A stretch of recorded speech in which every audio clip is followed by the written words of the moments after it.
Hello, welcome to All of the Day. We are back again. How are you this week, fellas? Doing good as usual. Yeah, Nice Thanksgiving break. How about you? Any I'm not. plans? I'm not bad. Thanksgiving was kind of boring this year, but I'm okay. How about you, Cheston? Yeah, I'm pretty good. I'm trying to dig my way out of 14 pounds of turkey. 14. So, that was the smallest the store had. You fried your son, eh? Yeah, he is not 14 pounds. He is more than that. I'll tell you Oh, that much. he's a chunky boy. His most of his stats because he was premature are on the low end. His percentiles. His body mass index, on the other hand, is in the 75th percentile. He's BMIing at a fifth grade rate. That's right. He has got the body mass index for days. So, Setzer, let's start with you. What have you been playing this week? Yeah, I had the chance to finally pick up Halo ODST after it was released on PC. Again, this is like Halo 4 and Reach. It's one I never got to play, back in the day. And I loved this game. I was surprised how much I loved this game because it's such a huge departure, and I didn't really know what to expect going in. But I beat it in one sitting. I really enjoyed it. I couldn't tear myself away. That's pretty impressive, especially in this day and age. Yeah. Well, it is kind of short for context sake. Yes, it is pretty short. I would say it's maybe, maybe 5, 6 hours at most. Yeah, that sounds right. I mean, for Yeah. a single setting, though, as an adult, 5, 6 hours can be kind of trying sometimes. So, Yeah. Well, hey, that's the magic Thanksgiving break, right? that's right. But yeah, I really enjoyed the just getting to explore the city. I wish there were more games that were like that. This like dense, complex urban environment that you can just explore as opposed to like a big empty open world. I will say that this doesn't really hold up to the standards of an open world today, but for the time, it must have been really impressive. Um, the flashback missions, which are more like traditional linear Halo missions, those were all really well done. The big sticking point for me, though, I think, is the weapon variety in this game is very poor. Oh, yeah. Very poor. You are gonna, keep that Covenant Carbine pretty much 90% of the game and just snipe these brutes, right? Do you at least get a needler? The Needler? Yeah. Oh, it's in there, but it's not very useful. You're much more fragile in ODST, so you want to take those enemies down as quick as possible, and waiting for the needles to explode is kind of a no-go. Oh, well, Yeah. that sounds no good. Yes, Derek, you should know for reference. It is like that because this is one of my favorite Halo games. I quite enjoyed it way back when it came out. But you're not the chief. You're like a what's it? Orbital drop shock trooper. Is that Yeah, what ODST stood for? Right. yep. So you're just a norm. You're a normal guy, Yeah, and you're more like the you know, Marines. right. So even though, yeah, I think I haven't played it in a long time, of course, that I would believe you on the weapon variety. I think in context it makes sense, though I can see it making for a less than stellar experience sometimes. Yeah, yeah. There's also, not a lot of vehicles. There's a couple of missions where you get to use a vehicle, but I would have appreciated the ability to, like, hop in a Ghost, hop in a Warthog, and drive through the city, as Yeah, opposed to, like, slowly, trudging yeah. blocks and blocks. I do remember that. It was, I was really taken with the atmosphere and Mm-hmm. the music, Mm-hmm. and just all the general production values. But I do remember sometimes feeling like a real slog to get from point A to point B when you're trudging through the hub. The music especially, it's got more of a jazz soundtrack, Hmm. more of a cowboy bebop kind of feel, which just goes really hand in hand with that rainy city at night. You're kind of reverse engineering the story in kind of a detective noir way, and then it reconvenes at the very end and has a really fun ending. So I loved it. I loved it I am much better so than glad Reach. after all these years, because Derek used to give me crap because I would say that this is my favorite Halo, and he used to get on to me for being such a hipster. And now maybe it's not your favorite, but I'm glad to hear validation that it holds up. I do think that's a hipster opinion still, but Well, I don't know that it is my favorite, but I mean, at the time when I played it, it was the first game I got when I got my own 360. It came with my console, and I uh, really didn't have high expectations. But when I popped it in, I was like, wow, this is like, I don't know, this is just, there's something, it just feels fresh, you know, when you've played Hmm. Halo 1, Halo 2, Halo 3, all very good games, but then this one is nice. It's just unique. It stands out. Yeah, for sure. It's definitely the freshest Halo. You know, I would say for atmosphere, it's still not as good as Halo 1, and the sandbox is leagues behind Halo 3, which is probably my favorite Halo game overall. But, you know, for what it is, I loved it. and is this part of the Master Chief Collection? Yes, yeah, it came with the MCC on PC. Boy, So the everything's only part one of I that. haven't played so far is Halo 5. And you Yeah, probably never they're will at this rate. for sure. That collection, it's hard to believe it started as just one. I believe it was just one, two, three, and four. That is correct. As And someone man, who it bought has it at just launch, it is one, right. two, And it three. was, you know, a huge mess. And now it's ballooned into, oh, we have ODST now. We have Reach now. We have, you know, it just seems like every few months something new is being dropped in there. Hmm. Yeah, that has kind of come to an end though. They don't have plans Yeah, to they're add out of on to it. Halos. Yeah. Yeah, they're out of good Halos. From what I understand, Halo 5 is not well regarded, though I'd still like to play it. You know, maybe in the future they'll bring Halo Wars 2 to Steam. That's what I was gonna ask. Yeah, but They but drop as of Halo now, Wars you in. know, they haven't talked anything about it. They're bringing more and more of their games to Steam, but not Halo Wars 2 for some reason. Maybe they'll just start adding PDFs of the books.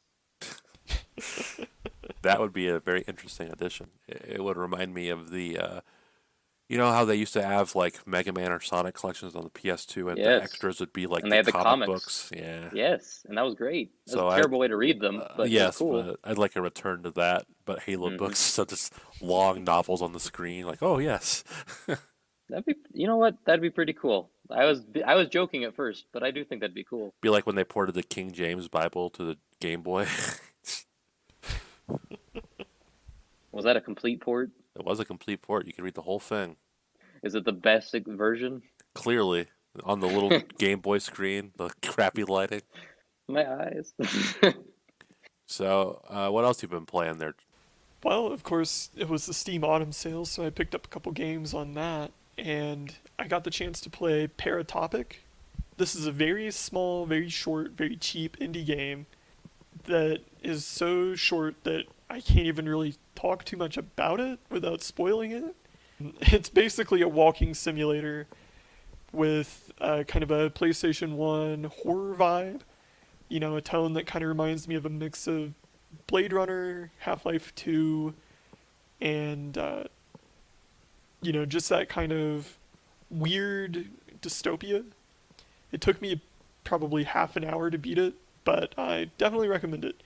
If you're into something surreal, kind of horror, kind of Stranger Things, definitely give it a look. I like what you're saying, like the vibe, the PlayStation horror vibe. I think that I don't know. I've always enjoyed that look. Yeah, yeah, it's a very nice looking game.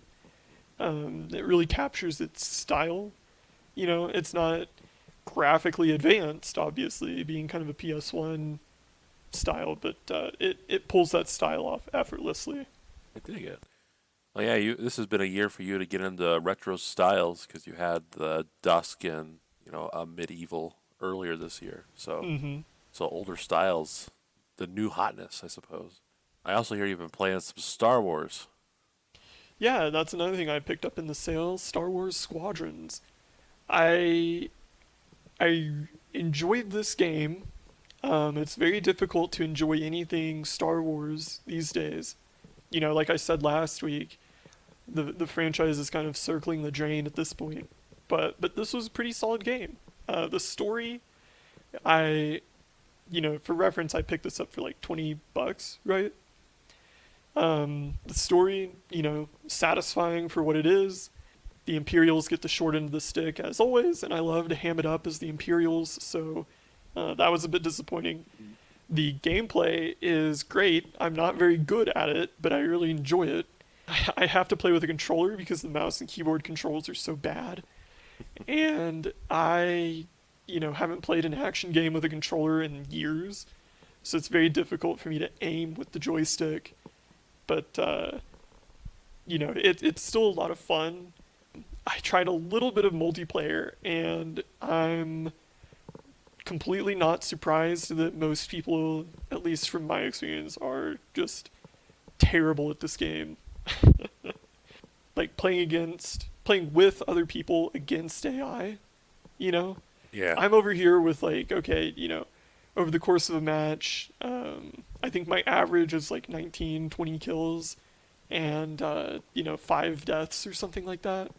So on average, I'm getting about 4 AI kills per life, right? Yeah. And you're playing with guys where like the runner up is 2 kills and 7 deaths, and he's just like, what are you doing, man? Are you screwing around? Are you even playing the game? It's really baffling to me, like from what little of the multiplayer I played, how you can be so bad at this game. So are you like in your ship for this game?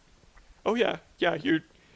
Well, so in the story mode, you have like a briefing with your fellow pilots, and you're like in the hangar or you're in the briefing room, and you can't walk around, but you can look at all the stuff that's going on, and there are NPCs you can highlight and talk to, right? So it's a very minimal out of cockpit experience, which I think is perfect for this game. I've seen a lot of people complain about it, but I think it's just perfect for what it is. Yeah, you should not listen to those people, Squadrons folks, because that's what ruined the GameCube game, Rogue Squadron. Rogue Squadron, like the Yeah, sequel. yeah, The sequel had a lot of out of space like vehicle stuff, and it was a worse game for it. yeah, absolutely. But when you're playing the game, when you're in a mission, when you're in a match, you're in the cockpit of the ship. It's not like Rogue Squadron where you had the third person view. It's all first person. You can see all the little buttons and switches. When you Oh, steer the ship, you can see your guys' hands, like moving the ship, right? Moving the controls. You can hear, your teammates talking over the radio. So it's very verisimilitudinous, I think the word is. okay, Um, sure. but it's very immersive. And the gameplay is just a lot of fun. It's a really well made game. Yeah, So $20, it's a steal. $40, if you're really into Star Wars stories, which woe betide you, or you're really into the multiplayer, which I hope you have some buddies you want to play with at that point, then pick it up. yeah. It seems kind of neat. It seems almost like a sim. Yeah, I wouldn't go that far, but it's probably, on the more arcadey side of Sims like Ace Combat. You're not actually like, it's not like Microsoft Flight Simulator, right? Where you're flipping the switches in sequence to start up your ship and all that sort of stuff. It's much more arcadey. It's much more get up and go, but it's a lot of fun. So Cheston, what have you been playing? Well, I've been churning through the old backlog as promised. So I knocked out Ori and the Will of the Wisps, finished it up last week, polished it off. It's an excellent game, which we will discuss more later. Pikmin 3, I wrapped up the prologue, epilogue, all of the side content. So I'm good to go there. Generally, highly recommend the game itself, though I do think the extra content is lame in a lot of places. It just seems very slapped on, very low effort, which wasn't too much of a surprise, but I did see some people vouch for it, so I was at least a little disappointed when I got to see it. I shouldn't look forward to the new like Mario 3D World content then. Because I feel like that's the same kind Well, of thing. yeah, that's kind of where I would say I'm more skeptical. That does, just based on the very little we know, which is basically just a title, it does at least sound more fully fleshed out, and I believe they even put that on the box, which makes me think there's a little more to it, but I'm definitely going to be a wait and see on any Wii U ports and their extra content. It doesn't seem like they certainly haven't given us a reason to trust that the extra content is always worthwhile. Well, this has got to be the last Wii U port. It's got to be at this point. I mean, Well, what I else mean, is Devil's there? Third is still not out. I tell you every time, I don't know why you keep forgetting about That's Devil's true. Third, but Yeah. it's until that game has dropped, I will not call an end to Wii U ports. The war must go on. We must proceed until we get our third. The other backlog game I've been working through over the past few nights, really intently as I've enjoyed this time off, is another Star Wars game that I started several months ago, but I came back to in my backlog quest, and that's The Fallen Order, Jedi Fallen Order. And I continue to enjoy that game a lot, despite the fact that it was put together with rubber bands and glue. It is, Mm-hmm. as someone who does not really notice performance a lot of the times, I notice performance all the time in this game. It is nary a location you go to where you don't notice significant pop in or, you know, other little hitches. I pull up the map and it's a Metroidvania, and the map hitches as you run through it. Once you get, like, there's one really big world, and once that map started to fill out, opening the map screen and trying to zoom around and navigate it was a pain because it ran at what felt like 10 frames per second when you're trying to pan through it. Just makes it a nightmare. So I think the game it reminds me of, in terms of that, in terms of the fact that it's so enjoyable but also so obviously flawed, makes me think back to the beginning of Uncharted, the very first Uncharted game, which, before the sequels came out and everybody decided it was bad, when the first game came out, I think generally the reception was, this game is pretty good. There's a lot of really interesting pieces here. It does some things that are kind of crazy, but it's also bad in this way and that way and this way. The sequel surely is going to make things awesome, and that's where I'm at with this game. I'm really enjoying it. I quite love playing it. The story, I think, is at least improving a little bit. Maybe it's just because I watched The Rise of Skywalker the other day, and so in comparison, it's amazing. But I can't help but get the feeling that whatever the sequel to this game is, and I'm assuming it does get a sequel, but whatever the sequel is going to be very exciting for me. I think with a chance to iron things out with their game engine in place, I think they can really do some great things with the Fallen Order. It might also help that they won't have to target old Xboxes and PS4s if they don't want to. Because you're for reference sake, you're playing on an Xbox One S for this game. Yes, but I know that when it came out, people playing on PS4 Pro or even Xbox One X had issues. I'm very curious Yeah. though, because you have new consoles, and I know you have this game, and at some point you will play it. I have heard that the Series X version does run at 60 frames per second, and I am very curious if that is actually true, because that, to me, that would make such a big difference. That would make this game shine a little bit better, though I do think some of the other issues wouldn't go away. Well, when I get to it in 2025, I will let you know if the I Series think X I version is think you great. should hop on. I think, Yeah. we've talked about, Setzer's talking about Squadrons, and despite the franchise circling the drain, that game shows promise. And I think occupies a similar space where if you're really bummed out by the Star Wars movies, I'm not going to say that this is, an amazing enhancement to the Star Wars franchise itself, but it does have a lot of the the things that you want in a Star Wars property. The Force powers and all of that feel satisfying. They feel how you want them to. The lightsaber combat has a nice impact that it didn't have in the prequels, and the story is whatever, but it does capture some of those moments of, for what matters to me in Star Wars is those moments of wonder and awe. There's a few moments in the story so far that have really captured that with the main character, and it's uh, you know it's nice to engage in some Star Wars content and then not want to immediately proceed to jump off a bridge. I'll tell you what, I'll slot it in after Demon Souls. Well, I'll believe it when I see it. It would be good to play after Demon Souls because it occupies a similar.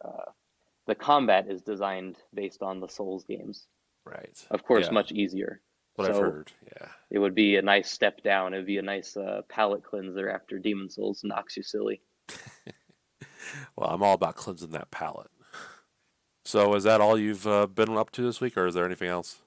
You know, I've been watching my wife play Tetris, and I said I was going to mention this last podcast, and then I kind of backed off of it. But I have to say, watching another human being play Tetris is easily the most frustrating thing that you can ever do to yourself.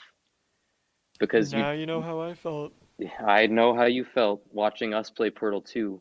Because when you're watching someone play Tetris, you can see the field so much better. You can see all the places, and whenever a piece drops, you know exactly where they should put it. And when you're watching someone else, especially someone who doesn't have any experience at all with Tetris, it can be very frustrating. And you want to tell them, but you don't want to hold their hand. You don't want to make them feel stupid. But sometimes you see, usually with my wife, it's the L blocks. She just does not know how to place those. And sometimes there'll be a great spot, and I'll just see her like look at it and then totally go across the board and plop it in the worst place. And it makes it very hard for me to watch. I usually look down at my phone when she plays now because I don't want to say something and make her feel bad about it because she's enjoying the game quite a bit. But man, it is hard to watch.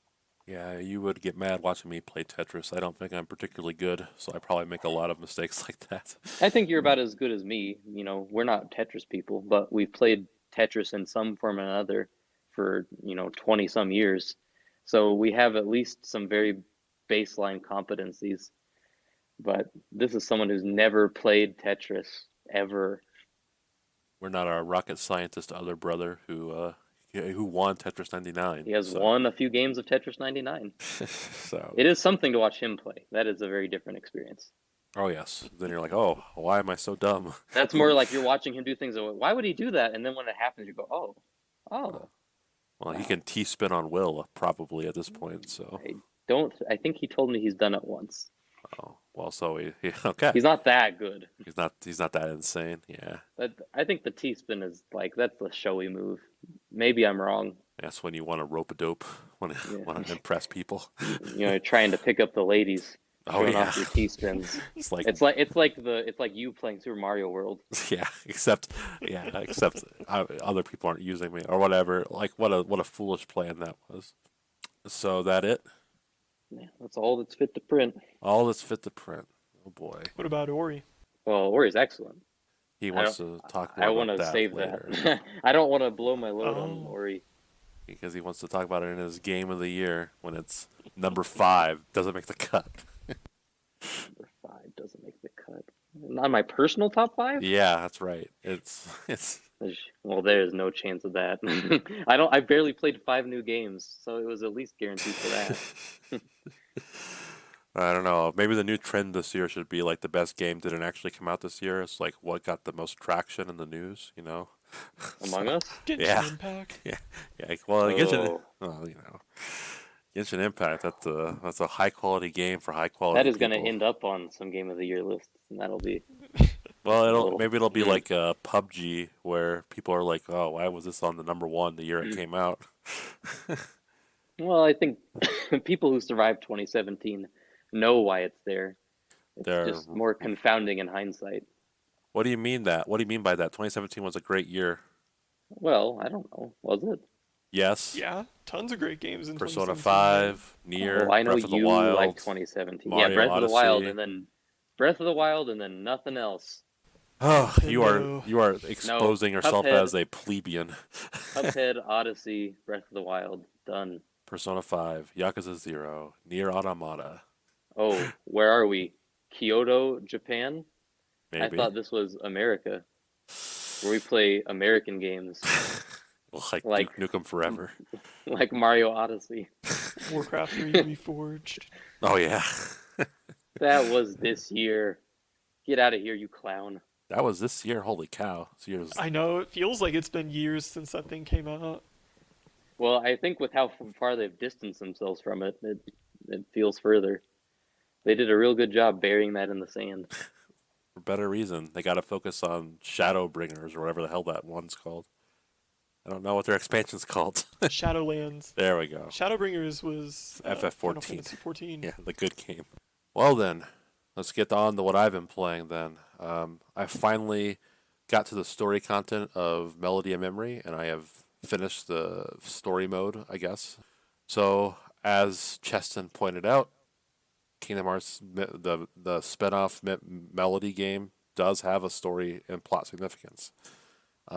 So, here's some spoilers, I guess, for the entire Kingdom Hearts franchise. um, Sorry to cut in. Just wanted to let you know we get deep in the Kingdom Hearts spoiler stuff here. If you don't care about Kingdom Hearts or you just don't want to be spoiled, skip ahead to the 33-minute and 38-second mark. The big takeaway is that I think The World Ends With You 2 is going to be a Kingdom Hearts game. Thanks. First of all, it's revealed that Xehanort sent Kairi back to Destiny Islands at the beginning of the franchise. That's one of the big revelations in the game. That's why you never really hear about her past, is because she was sent there by Xehanort because I guess her being a princess of heart would attract her to the Keyblade Master, and as a result, lead Xehanort in some way to Destiny Islands. So it was a way to kick off the franchise, I guess. I don't. It was strange. So that was one of the big revelations. Another was, well, the game takes place like you're trying to, like as I said, you're trying to figure out like where Sora goes. So you're like scanning Kairi's memories, and like the reason you're playing songs is like you're reliving the journeys that Sora went through. So at the end of the game, like you pop out and they're like, "Oh, he's in some other world. He's in some place we haven't been before." Like, "Oh, thanks a lot. That's really helpful." And so while you're doing this, Riku is also going through something. So I'm guessing there'll be a spin-off there where like you're going through his dreams to find Sora, which is what they say they're doing. And it turns out that you find out that he is in a world that's neither light nor dark, but somewhere in between. And this asshole, Yen Sid, has the gall to say, he's in a fictional world. And I nearly laughed and laughed and Boo. laughed. It's revealed, like when you go through like this place that's basically Kingdom Hearts heaven, that he's in this world of big city, like skyscrapers and whatnot, and he's I don't know, like a real urban area, like as was revealed in the Kingdom Hearts 3 secret ending. And so at the end, they're sending Riku off to go hunt Sora in this cityscape, and that's where they leave you. And it just so happens that this week, like a week after they revealed the ending of Melody of Memory was kind of known to people, they announced The World Ends With You 2, and that is a cityscape game. And these characters have appeared in Kingdom Hearts before, and also the transitions in that game are Kingdom Hearts transitions. So the world ends with you too. They didn't say it, but it's gonna be a Kingdom Hearts game. Just so you guys know. So there you go. That was my discoveries there. Hmm. It seems like a lot Yeah. That's a lot of to Nomura. bury in a rhythm game. Yes. Well, this is a 25-minute cutscene. So Good grief. if you so desperately want to know what happens, you can just YouTube it instead of playing a rhythm game. Well, I But want to play the rhythm game at some point. I love it. I think the game is awesome. I don't want But, to play it $60 bad right now, but I do want well, to try it. well, I think it's great. There's your big story dump. It is zany and whatever, but it's the starting of a new Kingdom Hearts adventure. Whenever they get there, last week they said 2022, but I'm telling you, The World Is With You 2 is just going to be a Kingdom Hearts game, or at least be a prequel to one. So, do you like World Ends With You? I don't know that I ever heard you talk about it. I like it. Okay, It's got a lot of style. It's really unique.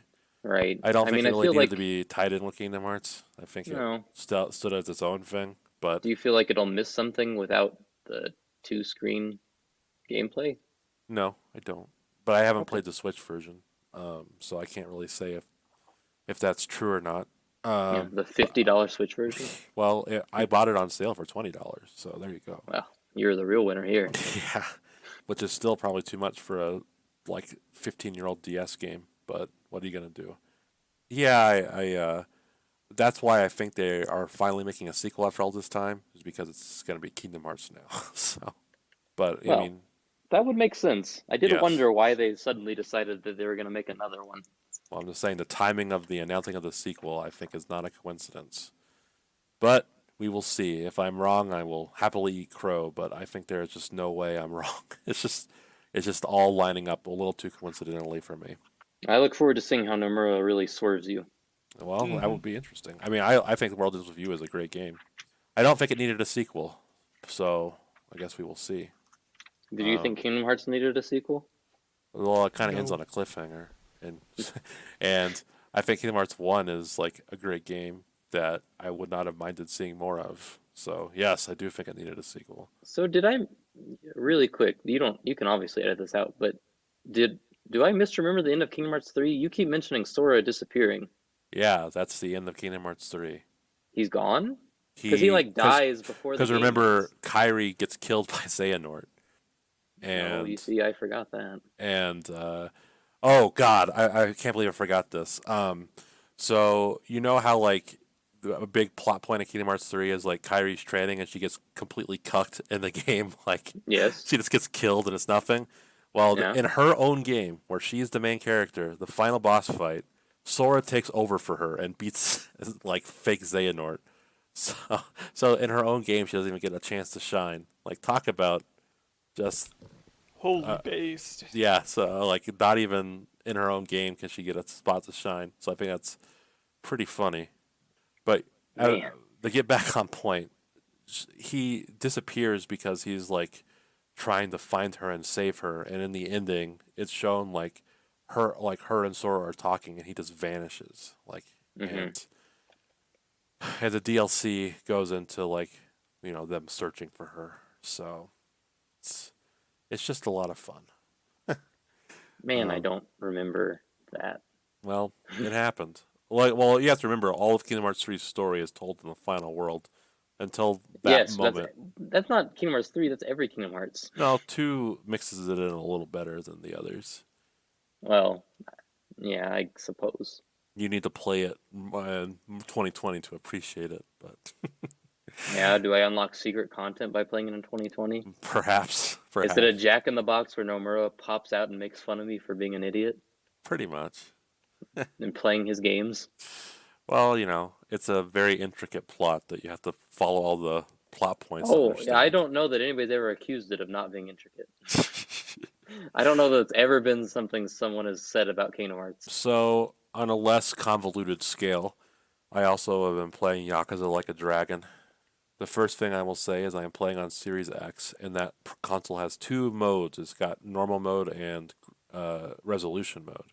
Uh-huh. So, for anyone that says they can't tell the difference between 60 and 30, all you need to do is toggle those two modes, and immediately the resolution mode is 30, and it feels so sluggish in comparison.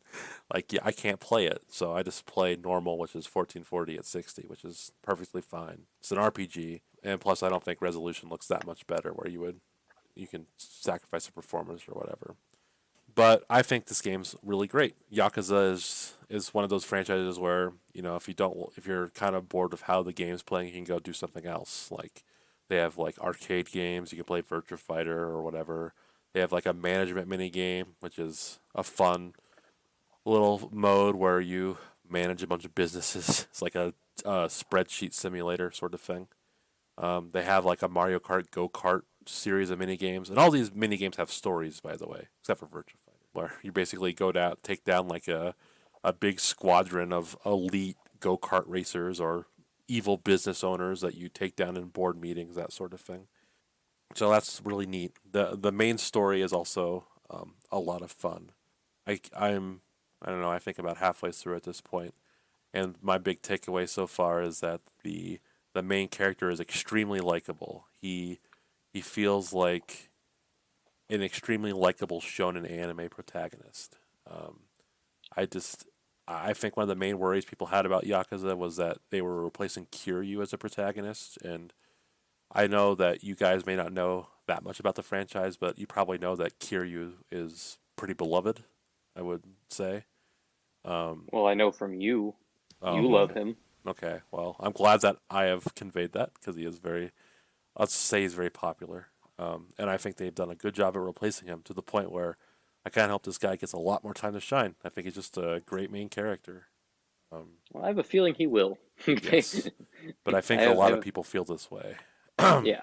I have seen some things about how much people enjoy not just the game, but the character specifically. He is a great main character. And when I get further, I can maybe tell you some of his little intricacies, but I just love him. The combat of the game. I don't know if you guys have ever played Stick of Truth. I have. I like Stick of Truth quite a bit. Yeah, it kind of reminds me of that a little bit. It has a job system, kind of like Final Fantasy Tactics.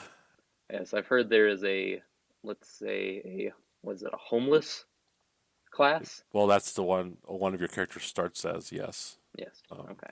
that character for me is currently a dancer. Um, Ah, and you change jobs by going to the job center in real life, like you would in real life, and filling out, your proper applications and whatnot. So I think if you've never played a Yakuza game before, Like a Dragon is one of the rare good starting points.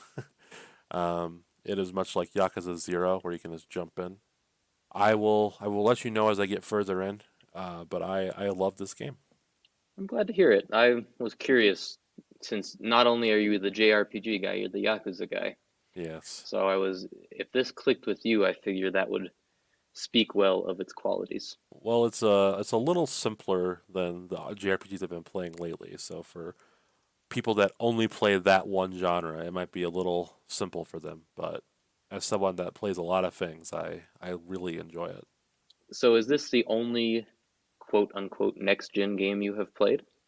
Yep, Okay, I wanted to ask you, I mean you are playing on both your PS5 and your Xbox though, correct? correct. So my question is, you kind of tutted me about my concerns over hardware issues. Hmm. And I have heard a growing number of hardware issues for both consoles. I was curious, have you had any little quirks or anything you've run into? Nope. Okay. But I mean, like with every launch, you're going to see like people have issues. It just happens. Well, I understand that, but Uh, it and I also feel they get blown up a little more than they would at other times. If I run into anything, I will certainly tell you. But I mean, the it's fact that the PlayStation 5 can't use external drives right now, and many people can't get it to go into rest mode, to me, those don't seem especially minor. I know the Xbox has disk drive issues. So well, I haven't personally experienced it. I just want you to tell me that I'm right, Derek. Well, I mean, you might be, but I can say that I haven't experienced it. Yeah, I remember when the PS4 came out, they had issues too. And as you know, I had my launch PS4 for years and years until I got a PS4 Pro, and Right. I only got a PS4 Well, I Pro know. last year. Yeah, you So had good luck with your PlayStation 4s, and I don't remember the issues being too severe. But I know that I've heard enough things that people are saying, do not put your device in rest mode, that it makes me, you I have know, heard what I've heard about that is it's Spider-Man related, like the photo mode, and people put it in mm, rest mode during that. I've put my PS5 in rest mode exactly one time, and it was fine. yeah. I'm not a rest mode person I'm myself, not so it either. wouldn't I matter just to turned me. my consoles off. I do too. So I can't really answer that. I do know that my favorite thing about the Series X so far is the quick resume is great. I just my wife is playing a lot of Among Us, or not Among Us, sorry. What's that? We Happy Few. So when we switch accounts, I just like say I'm starting Yakuza, and it like immediately takes me to where I left off in Yakuza because I don't like exit application. I just turn my console off when I'm done. Right, So yeah. that sort of thing is great. I love it. With with the Tetrising that has been happening, that has seemed very promising because I'll start something, and if I like, oh, what's a game like Yakuza Zero is a good example. That's a game that has discrete save points. Yeah. So, that's not a game that I can comfortably just like, you know, minimize or something. Because if I minimize it or I just like, turn my console off and leave it in standby, and my wife comes by, she's not gonna know she won't be able to tell immediately that that game is in standby. It'll go to the dash and she'll select Tetris Effect and she'll just press a button here or there, and then my progress is gone. So that does seem kind of nifty. I cannot recommend it enough. This is a great feature. I don't think every game has it, but I know this one does, so I like it. So Setzer, if you want to get started with news. Yeah, it's a very business oriented week this week, and I think there's one aspect of business that's affected all three of us this year. Square Enix posted a news release on their Japanese website saying they're going to allow employees of Square Enix Holdings and Luminous Productions to work from home permanently as of December 1st. I know I've been working from home since February this year, and it's taking some getting used to, but I think I'm learning to love it. What about you guys? Well, my workplace recently, well, not recently, a couple months ago, said that they're, like we're working from home permanently, and I gotta say, it's the right move. I love it. I mean, I'm not all about those inner office, like small talk sort of things. I don't get a lot out of socializing with people I wouldn't talk to normally. So I love it. So I'm happy for people at Square that they get to experience this as well. I think it should be an option. As they said, they allow work from home. So I assume that for employees that want to work in an office and for a big company like Square, that shouldn't be a problem. So I think that's great to get a choice in it. I think a lot of other companies will be going this route as well. If you're able to program or whatever from home, I see no reason why you shouldn't be able to do this. Must be nice. Well, they don't have a lot of teachers at Square Enix. They only teach Kingdom Hearts lore. Well, I will say that I actually strongly dislike working from home, but I do think for a job like that, I can. It is nice for more businesses to become open to it because I think a lot of the hesitance towards it is very much rooted in, well, it's never been done this way before, Right. and Mm-hmm. so it's nice for them to be like, you know what, like, if they're being productive at home and we're still getting our stuff and we're still meeting our deadlines, then why bother with bringing them in there Well, you can to save a begin lot with? of money on office space.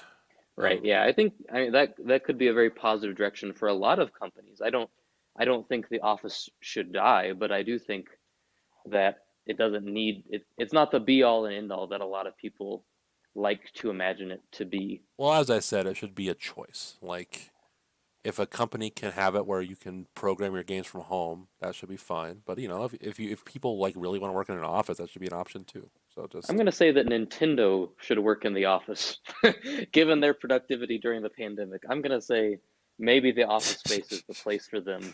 saying Sakurai spends too much time with his cats.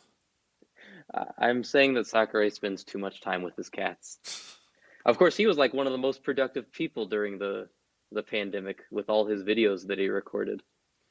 So I can't give him too much of a hard time.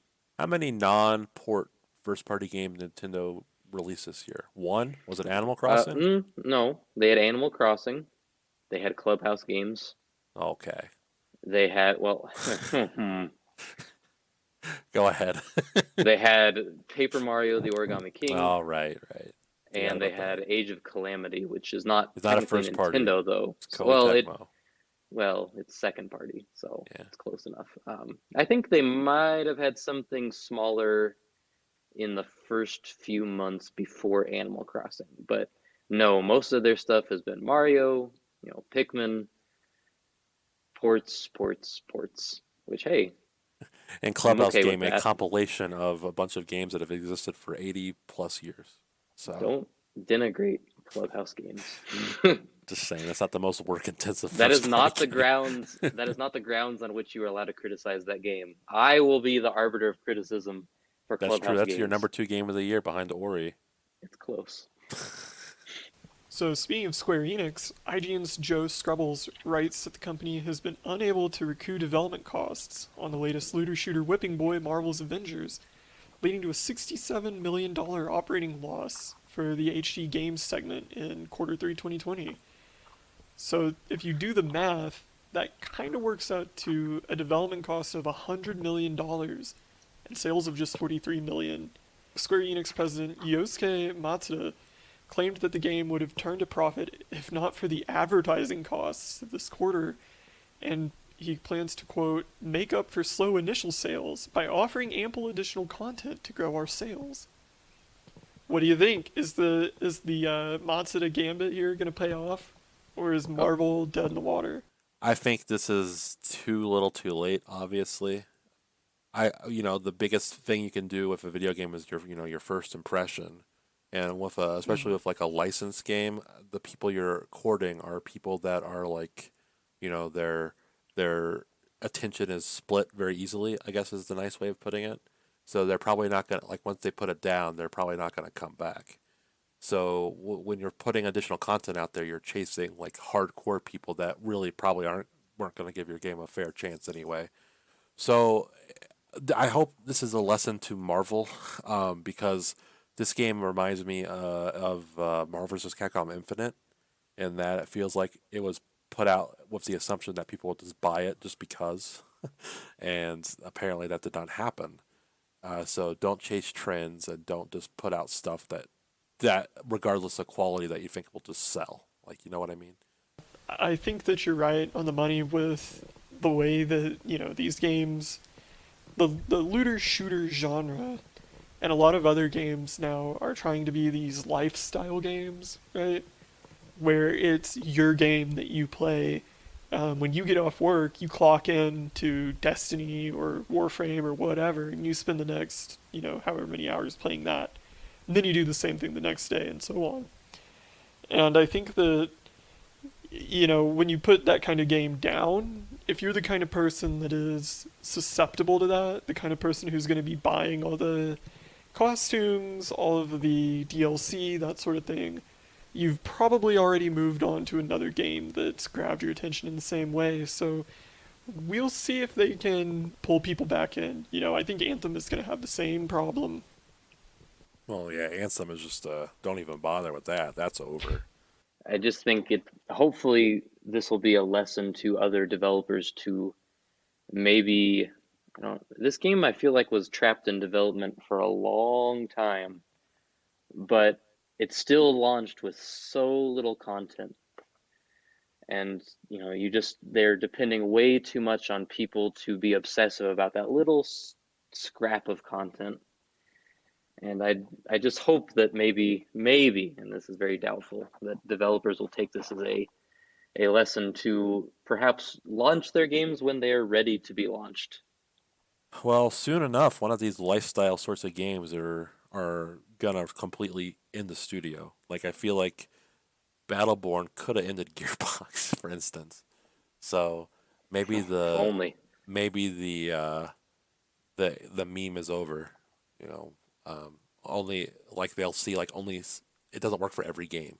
Yeah, I think the biggest lesson for this, at least the lesson I hope developers learn, or maybe publishers are the more appropriate student here, is that not every game needs to be this massive multi-studio mega game.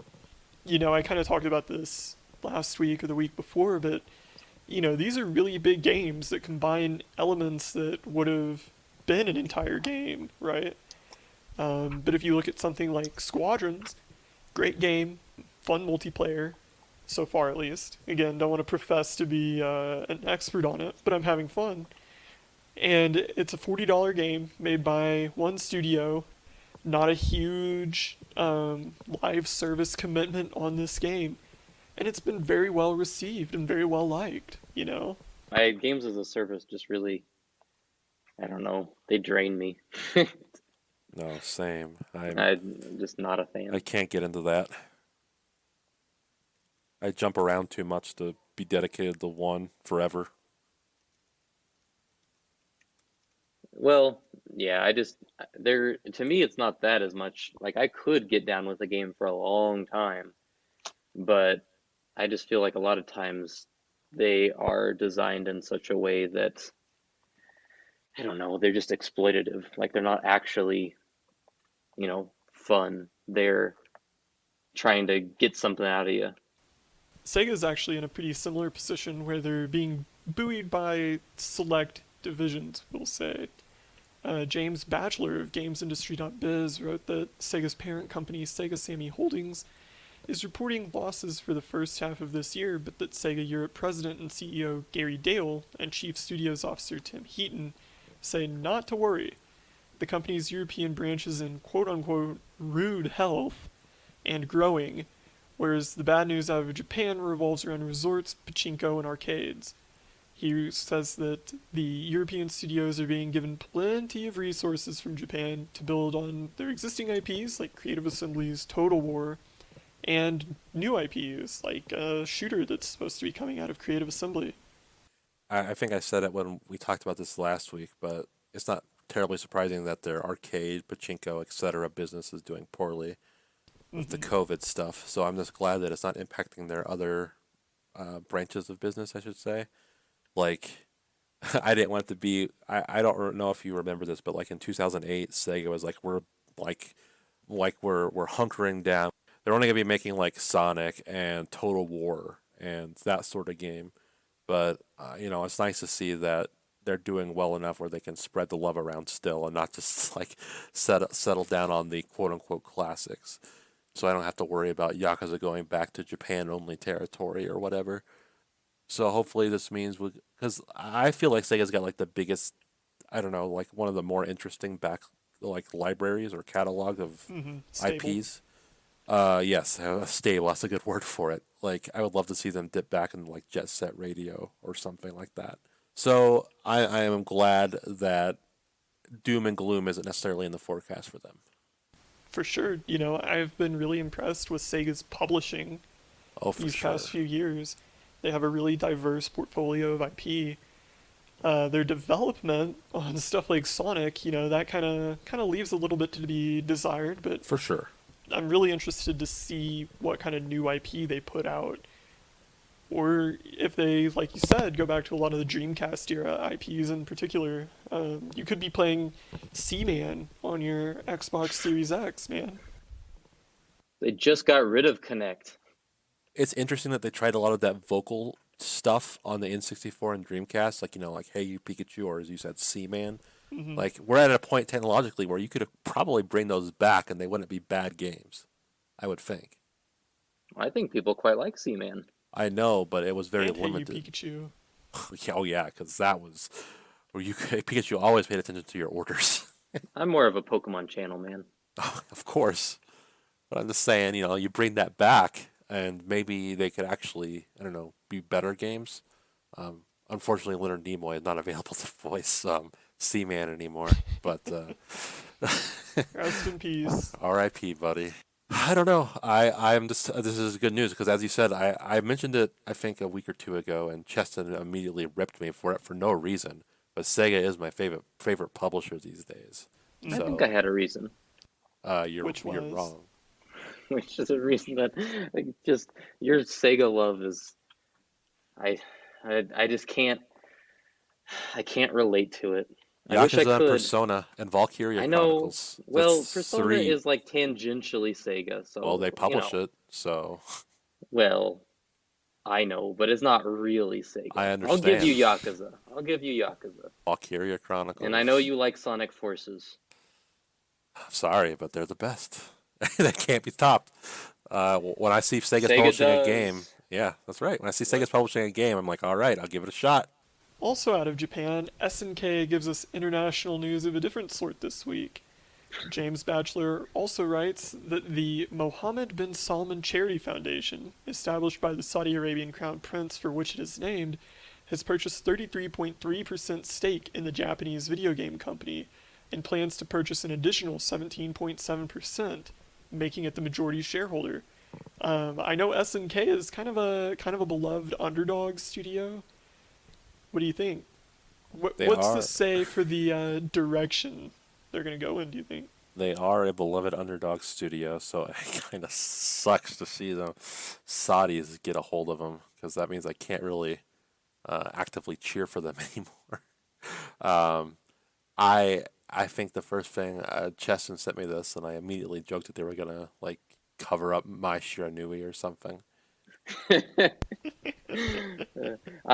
This sucks, man. This is like some crappy fan fiction. You're like, oh yeah, what? Saudi Arabia bought SNK? Oh, what? Yeah, it's totally out of left field. I couldn't believe it when I saw the headline. I thought, what?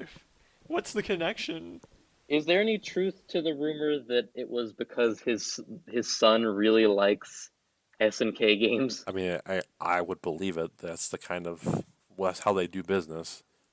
Dad, I'm telling you, King of Fighters is the best.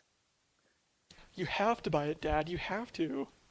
I mean, you know how long it's been since we've had a Metal Slug? Yeah. Or Hey, maybe there's some good that'll come out of this after all. that's true. We can get That Saudi oil prince money propaganda is Metal going Slug. straight into the Metal Slug fund. Okay, hold on. I just thought of something. Does this mean that the Crown Prince is going to be in the credits of Smash Brothers Ultimate? Oh hell yeah! He's got to be a spirit or whatever. You can, man, I don't know. That kind of bums me out. I don't, Yeah, you are the token SNK fan, so yeah. Yeah. it's just more. I had to do a double. I was listening to a podcast when they mentioned this, and I was like, wait. I had to stop. I had to pause it and look at it. Like, this can't. This is like a fake story. There's no way. Yeah. This would never happen. Alas, Alas, 2020, yeah. man. Out of Japan and into the Poland, we got some more news on Cyberpunk 2077 from IGN this week.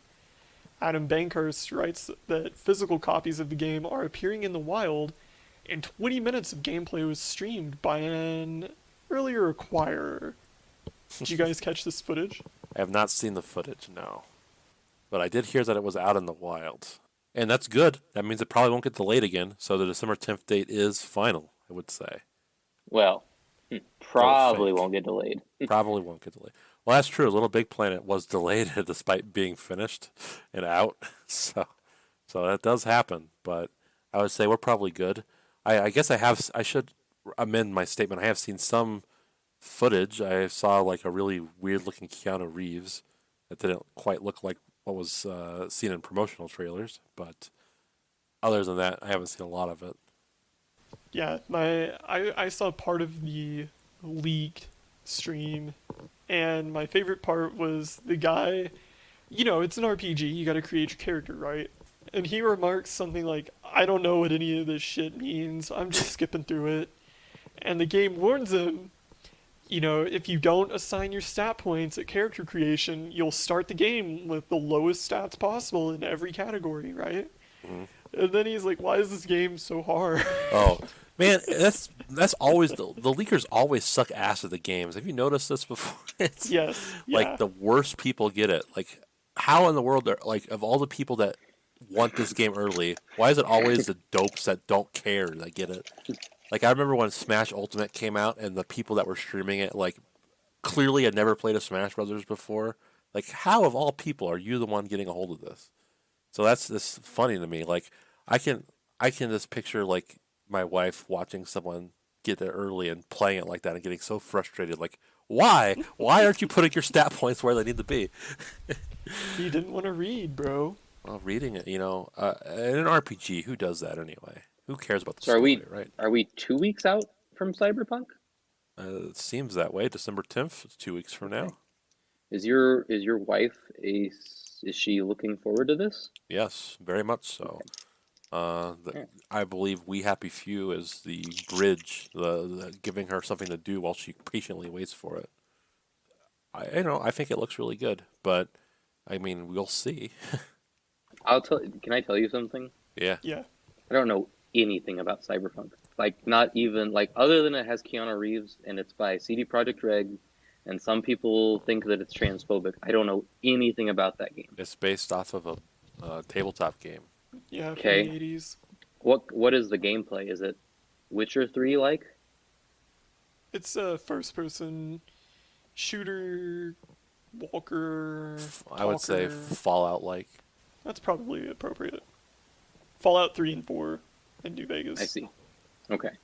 I know there was some quote out this week that I don't know if it was I think it was a tester or something, said they've played 170 hours or something, which I know for some people, like it was the tweet was like everybody's getting excited, but for me, when I see stuff like that, I'm like, boy, I do not want to play that. That does not sound fun at all. 170 Well, hours, keep in holy mind shit. it's supposed to be a Skyrim kind of game where you can do whatever you want and you can put as Right, much time as you right, want in it. right. Yeah, I know, and I'm never gonna be the kind of person who does that, so I know it would be Yeah, different for me. But yeah. I just like that is the number one way to make me not want to play a game is to say, "Oh man, look how long it is." Like, oh man, Well, like no. I don't even really know how long it is because I've heard wildly different reports, but I also heard that I'm when sure Skyrim came it's out. Witcher 3 length. I'm sure Well, it's I like don't know. I've 50, also heard 60 things that says hours. it's shorter than that, but like, Yeah. Yeah, well, they specifically said it's going to be shorter than Witcher 3 because like 75% of players never finished Witcher 3. I'm in the 75% or 75%. Get out of that first area, and I hate the movement. if you ever look at like achievement stats, it's always interesting to see like how many people even get like the first like entered the big city achievement or whatever. You know what Yeah, I yeah. mean? Beat the first boss. Yeah. Yeah. It's always kind of depressing actually. It's like, why did you spend this money on this game? I regret every dollar I spent on that game. I don't begrudge it. I think it's fine. I just hate playing it. Okay, well there you go. Truly think it was a miserable gameplay experience. But I I wouldn't so go that's that far. I love that's Witcher part of why. 3. Well, I know it's not for me. It's not my cup of tea. That's why I'm very like whenever like Cyberpunk has been like the hot commodity this year. I have never once watched a trailer or anything. Like I could not care less about that game. Well, I mean, if it plays like a Fallout, you might like it. That yeah, I do tolerate that kind of game. You do love So Fallout 76. I Noted I Fallout can't help it. 76 fanboy. I was thinking about playing New Vegas the other day. It's a great game. It is Popped up backwards in my head. compatible. It's in It my is. backlog. I mean to play It's it on soon Game too. Pass. You never played it, Setzer? I did briefly, but I didn't get very far. Oh, I that's had a a great game. hankering for Fallout based. I was reading a book and I was like, oh, this makes me think of Fallout. I'd like to play one of those, but not a bad one. So I was like, I wonder what. New Vegas is the only one on Game Pass, and then Outer 3's not on Worlds. Game Pass anymore? Nah, they took it off. That Well, one how about comes that? on and off. They that'll be back. I'm stunned they haven't done an HD remaster of 3 yet. Hey, they got a long time between now and Elder Scrolls, so I'm sure they will find ways to pad the release schedule. That's true. I wonder if 4 was patched for the new consoles I doubt it. to make it run less like butt. I doubt it. Yeah, Bethesda putting in effort? Don't think Yeah. so. Can you too. imagine those hideous ghoul-like faces in 4K, Yeah, yeah. staring I mean, dead into the center of your screen? it seems like the games that have been upgraded or patched are very few. Like Ghost of Tsushima, Mortal Kombat 11. Uh, that's all I can. Sekiro. Sekiro, Shadows Die Twice. But I don't know if that was patched or if it was just like Oh, I get what you enhanced. mean. Like, Yeah. actually, yeah. Okay. So well, then I'm wondering if it's been enhanced. Uh, Or if the enhancements break the game because it's like, oh man, it runs so smooth now. The gameplay and the frame rate are tied together, so this is messed up. that's true. That's Some games how are like that. 76 worked. Dark Souls 1 on PC was originally Oh, like hi there, Mhm. Wanderer. that. What are you up to? God, that Clipping game. through the ground. There's little I hate more in the world than the dialogue scenes in Bethesda games. The freaking static stare down that you get. Oh, Well, they've got a lot of NPCs they have to make talk, and this is the only way to do it economically. Mass Effect did it better. Yeah, but Mass Effect had far fewer NPCs. Actually, did you play Andromeda? No. Andromeda started doing it Oh, Witcher style, where they don't move the camera or anything. You just walk up to a person, and they just say their lines when you press the A button. that's Well, better. that's okay, I guess. I don't like the zoom into their face as they deliver their crappy line of dialogue. Well, with Andromeda, you wouldn't have wanted that anyway. Oh God, not into their face. No. Zoom Not out, the zoom out, face. zoom out. Well, it's interesting because that game is like on sale all the time for like $9. But the wonder other if day, it's- I saw it on Won- sale for $25. Like what? Oh, Who is gonna pay that for Mass Effect Andromeda? I wonder if that game was enhanced by the new consoles. Also, No, no, Probably runs better, but that's yeah. about it. yeah. There's a bunch of games I feel like from this generation that run like ass, and Well, especially towards the I'm end of very it. curious. Well, I don't know. I always thought, you know my thoughts. I think that generation blows. I So don't agree with it at all. I think But there's a lot that could be improved. well, when you play like 3 games and they're all of the same genre, I suppose I There could was see like how you would feel no that there way. was like no new franchises at all. It was just like a bunch of rehashes or revivals. That's The fine. 360 PS3 was way cooler. I agree with that. You're a little harsh, I think. No, killed God of War. I Killed refuse it. to play Nier Automata for no reason. No, I just know I wouldn't like Nier Automata. Yeah, I don't like good games either. No, I know that the game looks terrible. Like the graphics are bad. I've seen them. They don't look good. So I know that would present an affront to me because they don't look bad in a charming way. They just look bad. Fair enough. And I know that I've heard the gameplay is not the main draw there. So I don't know. Probably not for me. Well, it's funny you should mention the release date for Cyberpunk getting pushed back. Joe Scribbles once again covered CDPR's Q3 earnings report, in which the company went to great lengths to reassure shareholders there will not be another delay. The company's CFO Piotr Nielowicz is quoted as saying, "In 2 weeks' time, Cyberpunk will be released to gamers around the world." Well, 2 weeks. I mean, I feel like we were like 2 weeks away last time it delayed. So I guess if they're confident now, They're confident this will be the final 2 weeks. all right. I swear I remember their Twitter account saying like it for sure will release November 19th. Don't worry, you can put your money on it right now. Yeah. Don't worry. I think it Yeah, would they take. retweeted that guy who was like, "I need your assurances so I can take off work in November." And they were like, "Don't worry, it is It- coming in November." And then it was delayed. Yeah, yeah. I mean, I do believe this is it. I think it would be crazy if it wasn't. It would take a Herculean Halo Infinite esque screw up. I think. Well, my theory was it was just a QA thing. Like they passed some sort of certification, or they failed it, because the same thing happened with Yakuza 6. Like the localization of it got delayed 1 month, and I feel like this kind of lines up with that. So, my theory is that they kind of, I'm gonna say like they failed certification on PS4 or something, and it just forced it to be pushed.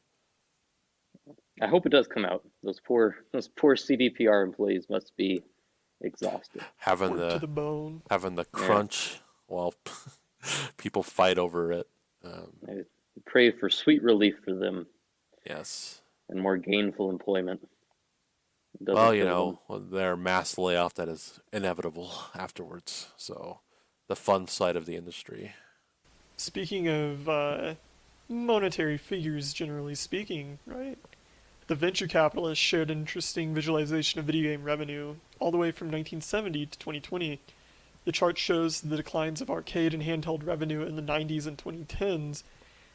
And what's really interesting is that the latter coincides with what else but the rise of mobile games, which now outpace PC and console combined. Did you get a chance to look at this? I did. I saw what told me that console is actually the least important of the three right now. It's making less than PC, less than mobile. I hate mobile gaming, so if mobile became the primary thing, I suppose it's good for me in a way because that means I'll just stop playing new games. Because I think mobile's a waste of money. I don't think playing without buttons is a particularly enjoyable way of playing games. So if they want to give me a lot of extra income that I'm spending elsewhere, this is one way to do it. But I don't see that for happening for quite a while. So, You don't think that the mobile games are already oh, they're the infecting, but dominant form of entertainment, no, they and our are. stuff is just horribly niche? No, yeah, it's not. Well, it's not niche. This is No, just it's a not. But relatively speaking, I mean, everybody plays phone games, yeah. and those games just rake in money hand over fist. They do, but I just don't see them as games. I see them as just like glorified slot machines with occasional game-related activities.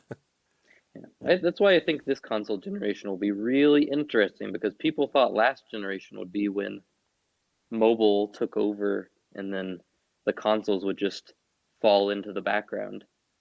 But I'm wondering if that will actually be the case this time. I mean, you already have people Well, kind of bemoaning that the new consoles don't do anything tremendously new, so they're losing some of that wow factor, even though they both seem like well-made devices. And I feel like more than ever, you just hear about these mobile hits taking off. Like, again, I have seen Among Us played all over the place, in school hallways, out in public, like everywhere. People are just all enamored with that. And I don't hear nearly as many people talking about getting themselves a PlayStation 5 or an Xbox Series X outside of, us. well, I'll put it this way. Both consoles have sold really well. The Switch Hmm. has sold gangbusters for a year now. PC is growing. Consoles are growing. Hmm. The graph is a little deceptive in the way it positions PC and console as being so small, which they are relative to mobile, but you have to keep in mind that's $33 billion, Oh yeah. $40 No, I don't billion mean to say dollars. that. I don't mean to say Nobody's that going to leave console that on the gaming will table. crash. I I mean more in the sense that mobile will become clearly the dominant thing, and these consoles and games. I mean, they will still have some, with certainly some mass market appeal, but I wonder if it'll gradually become more and more of a hobbyist obsession. Well, also like the people that play mobile games, a lot of them don't care about like quote unquote real video games. They want their like 10-minute time wasters or whatever. So On the other side, a lot of people who play mobile games also have a PC or also have a console that they play. Just because someone plays like a gotcha game, like that Fire Emblem gotcha, mhm. they may also play Fire Emblem on the Switch. I used to work with someone who did exactly that during lunch break. Yeah, I mean, that Fire Emblem game is actually all right. There are probably, especially with Nintendo's shit, like those Nintendo people are very loyal, so you're probably gonna find a lot of people like that. I think the main thing to take away from the graph, which is a splendid looking graph for the record, It is. It's very well it, made. it's what very well made. But I think the big takeaway is that it's quite the industry itself. No matter which part you look at, is quite big. Yes, it's huge. So Mm-hmm. Mm. it makes you wonder about that $70 price tag. Well, we called it out when it happened. This is a Oh, gigantic I know, but industry. you still see people arguing, and they always like helpfully leave out the fact that the industry has never been more profitable ever, No, I and And they, mean, they've never made more money per game than ever before. true. yeah, That's the same and with like the season pass stuff. Like you don't need to do Mm-hmm. this. You don't need the Yeah. nickel and dime.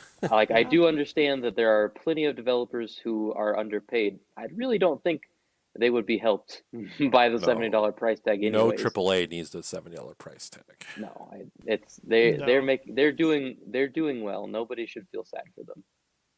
Well, they should feel bad for the developers who aren't Oh yes, the developers, but paid. not the publishers. Yeah, yeah. Well, even the publishers, have a lot of frontline workers who make a pittance for the work they do, whereas you have executives in the managerial class who make, absolute gangbusters year after year after year on these profits. Just like every industry, the top of it is where, All the money goes. yeah, Yep. we're joining the radical left podcasting group, fellas. So, for our final story in the very business oriented news week, IGN's Adam Bankhurst also wrote an article about magician and television personality Uri Geller, who in 2000 sued Nintendo to stop the printing of the Pokemon Kadabra on the franchise's popular trading cards. Geller alleged that the Pokemon, depicted as psychically bending a spoon, was similar to his own act in which he does exactly that. Kadabra's Japanese name, Youngiller, did not help Nintendo's case. On November 28th, Geller tweeted, "I am truly sorry for what I did 20 years ago. Kids and grown-ups, I am releasing the ban. It's now all up to hashtag Nintendo to bring my hashtag Kadabra hashtag Pokemon card back. It will probably be one of the rarest cards now. Much energy and love to all. UriGellerMuseum.com." So, do you think his plan 20 years ago was that Nintendo would, out of some desire to continue printing this Pokemon, would pay him a good amount of money, and he had a 20-year long game, and then it didn't pan out because Nintendo said we have 800 other Pokemon, so who cares? Do you think that That was what was going on or here? he bought a box of Kadabra cards and he was like, all right, 2019 is the year I'm going to scalp these cards, and 2020 I'm going to tank the value. That was I. The crazy thing about this story to me is that I had no idea that this was a thing I at had no all. idea Yeah, either. me neither. Did Setzer, did your wife is a pretty big Pokemon fan. Did she have any idea? Did you share this with her? I did not share this with her because I already know the answer. She doesn't care about Pokemon cards. Oh, And yeah. this was only in the cards. Kadabra In is the fair game. game in the games, and apparently anywhere else. So unless you're a Pokemon card fanatic, I don't think you'd have any reason to even know or care Well, about this piece of that's trivia. interesting you say that because I think 3 or 4 years ago, me and my wife actually played Pokemon cards together a fair amount. And Really? yes, we bought booster I didn't packs know about and this. stuff like that. Yeah, we had decks and stuff we would play every once in a while. And I didn't tell you this because it's embarrassing. No, But I had no idea about the Kadabra thing, but now that you mention it, like I hadn't seen a new Kadabra other than like the old one from the original like this original series. So I read from people who are TCG players that there are cards where Abra directly evolves into yes, Alakazam, yes, there mm-hmm. are. I've which read is about these. amazing. Yeah, it's crazy. It's crazy that they had to bend the rules for Abra, but I mean, Alakazam is one of the most popular Pokemon, so I mean, you're not just gonna stop that. Uh, No, you so can't get rid of so Alakazam. so I learned a lot about the Abra evolution line today reading this because my first impulse when I saw this story was that this guy was like Lindsay Lohan when she thought she was in GTA 5. I was like, oh, this Mm-hmm. guy is like a total rube, like a totally self-absorbed rube who just thinks, oh, at the little rat thing bending a spoon, that's supposed to be me. And then I read about no, his Japanese name is Geller, and they named all the Abra evolution after famous magicians. And I was like, oh. And then I just read more and more and more into this story. I was like, wow, so he did have a case, but he really was. It just seems, based on what I've read about him, it doesn't seem like people are too fond of him. So it leads me to believe that he had some ulterior motives that Nintendo thought they'd call his bluff, and well, they called it. I think the reason he did this is because the Pokemon cards were really popular in the back then. But part of me Mhm. wonders like why it was only cards. Is it because of like the correlation between magic tricks and cards? Like it's just bizarre. I think it was. If I had to speculate, it would be that the cards are like a physical item, and you can directly profit, or But you directly could purchase a card with him on it. but you could still But you, probably buy Kadabra toys. I don't think they probably made Kadabra toys. I They mean, make oh Kadabra's they not. make toys of every Pokemon, They do toys and not. plushes. Oh, they have a Corsola toy you want to I bet show they me? do. They have a Trubbish you got hanging out in your pocket? I know for a fact I've seen a Trubbish. Mm-hmm. Love Disc? I mean maybe. Vanillux? I bet you they have Vanillux. I'm Yeah, pretty sure and I've a seen that. UFO catcher in Japan somewhere. You're They like, look, the way you say like everybody has a favorite wrestler, everybody has a favorite Pokemon. Some idiot out there loves Love Disc. Like I don't know who they are, and they should be shot, but they do. Boy, I hope they're not listening. Sorry, friend. Like that'd be funny. Like my wife turns around, like it's me. I love Love Disc. The Love Disc lover. I was the one. I don't think that's true, but okay. Thank you. But I mean, yeah, it's just an interesting story. I think it's because you could buy the cards with his likeness. You can't, when you play the Game Boy game, it's not like you can pay real money to get a Kadabra. I don't think Not so. yet. I think what was even crazier is that people who are, because there are people who are into Pokemon, there are people who are into Pokemon, And some of those people who are really into it were pointing out that if you play the games even, Kadabra is not very commonly found in trainer battles, like at all. Like he just like for the past several generations he has been not he's been in the games, but he has not been featured with gym trainers or a lot of random trainers. He's just like, you know, Incognito. I guess I've yeah. never noticed that, but I mean, Well, I have neither because I'm more of an Alakazam person myself. So, I mean, I don't really care about Kadabra.